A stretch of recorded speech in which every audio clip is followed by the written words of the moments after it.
Kemudian yang ketiga, setan lebih suka kesesatan daripada kemaksiatan. Itu sudah pernyataan Rasulullah SAW. Alaikum bila ilaha illallah wa istighfar fa'akthiru minhuma. Fa iblis qad ahlaktu nas bidunub fa ahlakuni bila ilaha illallah wa istighfar. Dalam ra'aitu dzalik ahlaktuhum bil ahwa wa kasabun annahum muhtadun. Pesan Rasulullah SAW, terutama untuk kita tentunya sekarang ini, kita supaya memperbanyak la ilaha illallah lisanan wa qalban, dengan khusyuk, dengan renung baik-baik.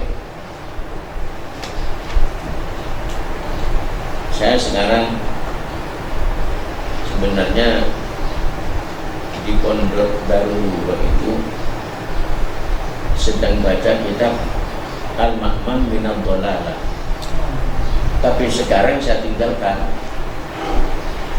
karena diundang sini ini. Sebelumnya saya sowan ke mu'alifnya, ke Hadratul Syekh, saya minta izin, beliau mengizinkan. Ternyata di awal babnya itu adalah la ilaha illallah. Sepertinya memang nomor satu itu yang sangat kita perhatikan, la ilaha illallah. Pembahasannya la ilaha illallah. Maka ini pesan Rasulullah SAW. Dan istighfar. Iblis mengatakan, kata Rasulullah, aku celakakan manusia dengan segala macam dosa maksiat, tapi mereka mencelakakan saya dengan la ilaha illallah dan istighfar.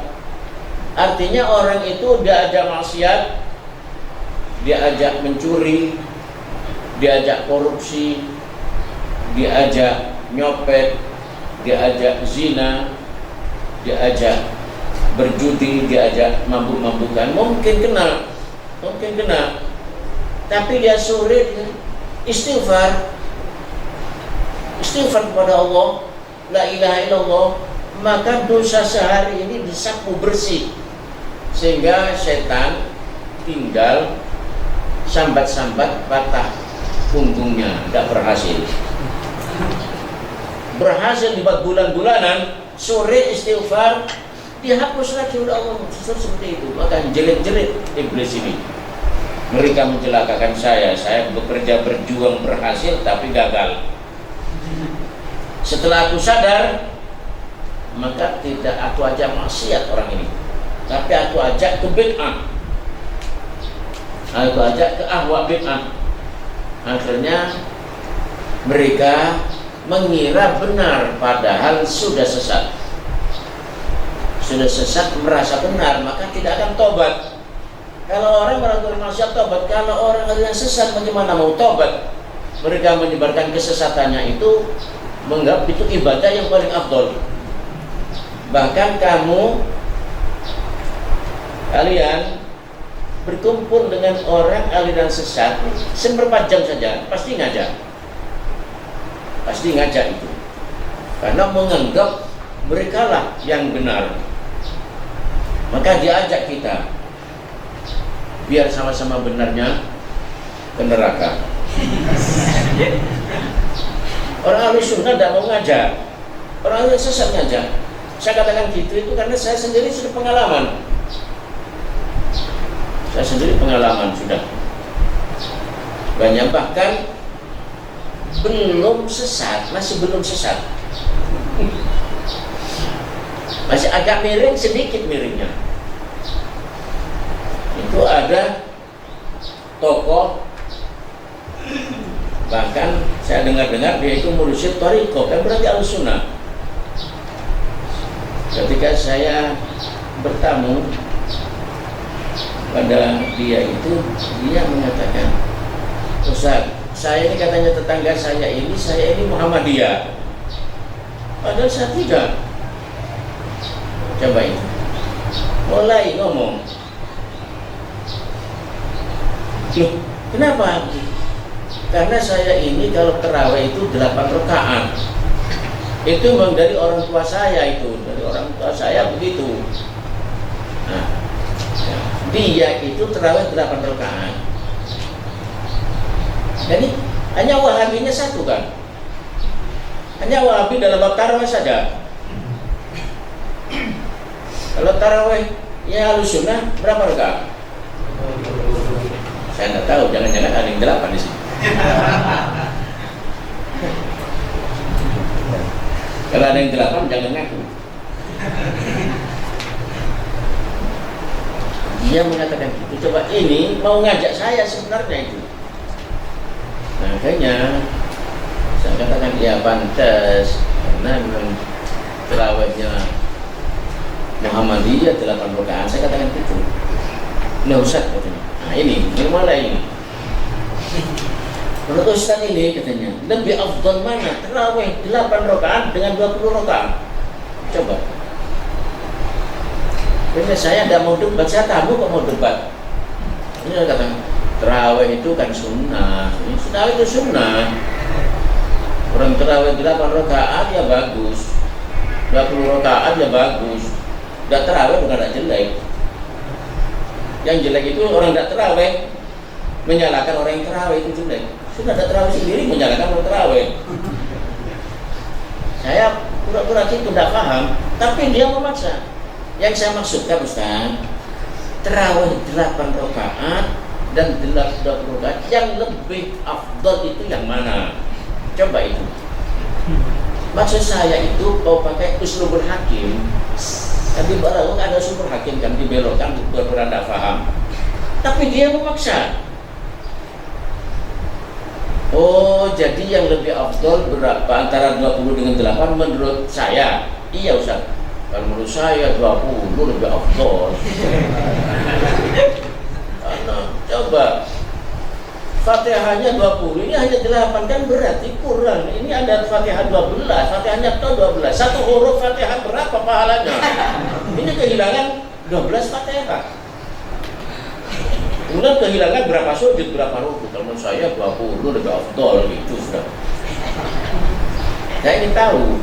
Akhirnya baru dia keluar. Ustaz, kalau kita lihat ke hadis. Kalau sudah kembali ke hadis itu adalah Muhammadiyah. Faham kamu? Kalau Ahlussunnah kan tidak kembali ke hadis kan? Kembali ke apa kira-kira? Hah?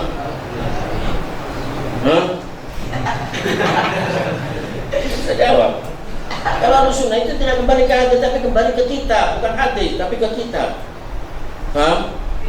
Kamu cari di kitab tidak ada tarawih 8 rakaat itu. Fathul Qorib, Fathul Mu'in, Fathul Wahab, dan Fathul yang lain. 8. Jadi kita Ahlussunnah itu kembali kepada kitab-kitabnya ulama. Tapi bukan kitab kuning. Kitab apa? Saya tidak mau mengatakan kitab kuning karena kitab kuning itu datang dari orang liberal untuk ngeritik kitab-kitabnya ulama itu, sehingga mereka mengatakan perlu diputihkan, jadi perlu kitab mereka karena kitabnya ulama sudah tidak relevan kata mereka ijtihad langsung ke Quran hadis, tapi bukan Wahabi. Wahabi sih lumayan, kalau liberal ini bukan aliran tapi paling berbahaya. Itu sudah. Kalau lihat hadis sudah katanya, yang terawih 8 itu kan dari Rasulullah. Kalau 20 itu dari Sayyidina Umar kan kalau di hadis susah. Nah coba ini mulai ya. Kalau ini sekarang tidak bertanya kepada saya, memberitahukan, mau idhah dari hasanah kepada saya. Makanya loh, jadi yang dari Rasulullah itu 8, dari Sayyidina Umar 20. Wah iya, kalau di hadis kan gitu. Oh, jadi gitu. Jadi Sayyidina Umar kok cek beraninya nambah syariat ini. Kok berani Sayyidina Umar? Ini dari 8 kok ditambah 12. Kan nambah syariat. Tidak begitu, tidak begitu. Kalau tidak begitu bagaimana? Itu bisa. Dari semua 8, lalu Sayyidina Umar menetapkan 20. Tapi tidak nambah. Bagaimana kalau tidak nambah? Bagaimana? Bertanya. Tidak bisa jawab. Baru dia tanya sungguhan. Kalau tadi tidak ngetes. Jadi kalau menurut Ustaz itu bagaimana sih sebenarnya? Itu tanya sungguhan. Nah, setelah tanya sungguhan, saya katakan, kalau urusan ini urusan hadis bukan saya. Gak mampu saya urusan hadis. Kalau urusan Pak Hadis bisa mampu. Jadi kalau menurut keterangannya ulama begini. Saya jelaskan tentang Rasulullah tidak pernah menambah dari 11 rakaat. Itu bagaimana komentar ulama. Tapi saya tidak perlu disampaikan di sini. Karena panjang itu. Pokoknya saat itu, setelah itu dia mengatakan, "Udah Ustaz itu mau keterangan di mana ini? Di mana keterangannya ini?" Akhirnya saya katakan dia sudah ini saja. Kalau saya nanti pulang ke rumah, saya punya kesempatan, akan saya tulis atau akan saya kirimkan kepada kamu sumbernya yang jelas. Itu sudah. Nah inilah. Jadi mereka itu bagaimana mau taubat, mengajak orang untuk sama-sama sesat karena dianggap itu yang paling benar. Nah,